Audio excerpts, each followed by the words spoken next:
مقام ابراہیم تاریخی اہمیت و عظمت۔ کھڑے آدمی کے پاؤں جس جگہ پر ہوں اس کو عربی زبان میں مقام کہتے ہیں۔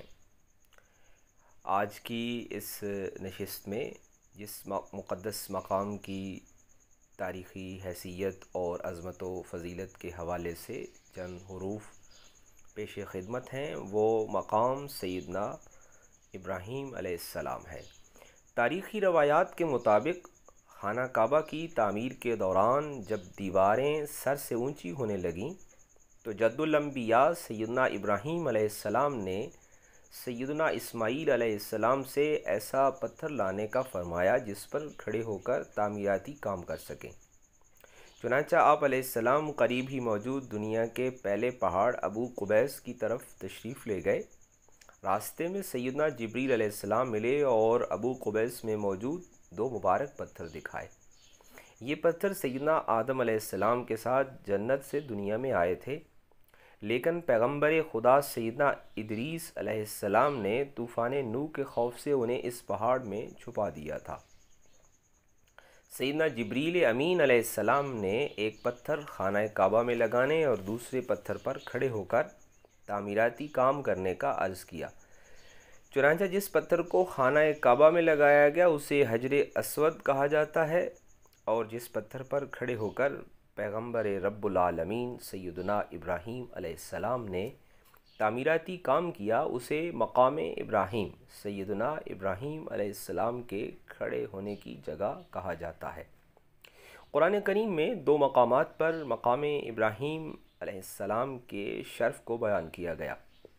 سورہ بقرہ آیت 125 میں ارشاد باری تعالیٰ ہے، اور اے مسلمانوں تم ابراہیم علیہ السلام کے کھڑے ہونے کی جگہ کو نماز کا مقام بنا لو۔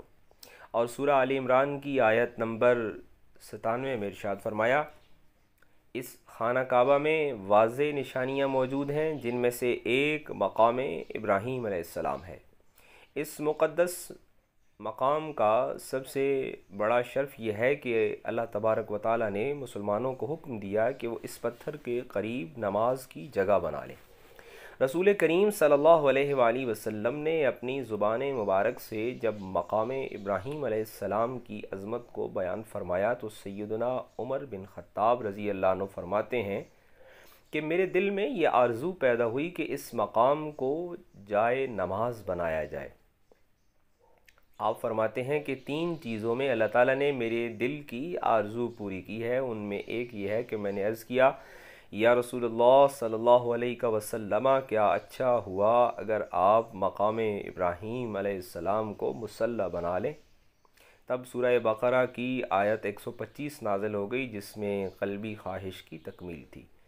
اس مبارک مقام کی دوسری فضیلت یہ ہے کہ جنت کے یاقوتوں میں سے ایک ہے، جیسا کہ نبی مکرم رسول محتشم خاتم النبیین صلی اللہ علیہ وآلہ وسلم نے ارشاد فرمایا، حجر اسود اور مقام ابراہیم جنت کے یاقوتوں میں سے دو یاقوت ہیں۔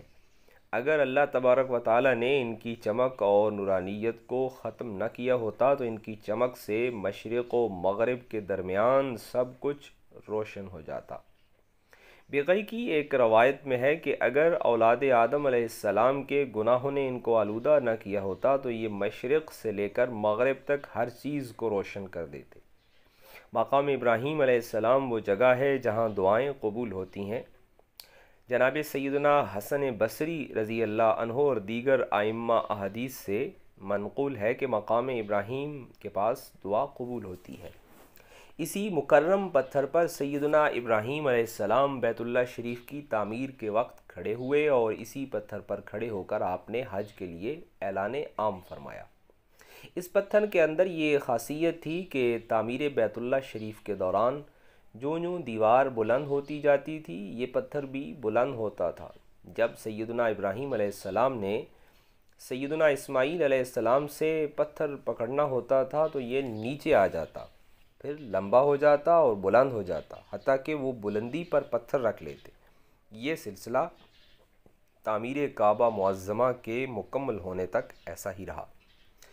علامہ فاقہی اور دیگر طبقات و رجال کے منصفین کے نے نقل کیا کہ جب سیدنا ابراہیم علیہ السلام حج کے اعلان کے لیے اس پر تشریف لائے تو یہ پتھر پہاڑوں کی بلندی جتنا بلند ہو گیا۔ سیدنا ابراہیم علیہ السلام کے قدمین مطہرین کے نشانات اس پر ثبت ہیں۔ طواف کعبہ کے بعد طواف کی 2 رکعتیں اسی مقام ابراہیم کے پیچھے پڑھی جاتی ہیں۔ اس میں بھی اتباع ملت ابراہیمی کی جھلک پائی جاتی ہے۔ خالق کائنات نے اپنے خلیل سیدنا ابراہیم علیہ السلام کے قدمین مطہرین کے نشانات کو وہ عظمت عطا فرمائی کہ قیامت تک طواف کرنے والوں کو حکم دیا کہ مقام ابراہیم کے پیچھے 2 رکعت نماز پڑھو۔ طواف کعبہ کے 7 چکر مکمل کرنے کے بعد طواف کی 2 رکعت مسجد حرام میں پڑھنا واجب ہے، لیکن مستحب یہ ہے کہ انہیں مقام ابراہیم کے پیچھے پڑھا جائے۔ سبحان اللہ، خالق کائنات کے پیارے انبیاء کرام علیہم السلام کی کیا شان ہے کہ عین عبادت میں تعظیم انبیاء کرام علیہم السلام کا لحاظ موجود ہے۔ اس مقام کی عظمت و شان اور فضیلت کے تناظر میں قرآنی آیات سے واضح طور پر اللہ کے نیک بندوں کے تبرکات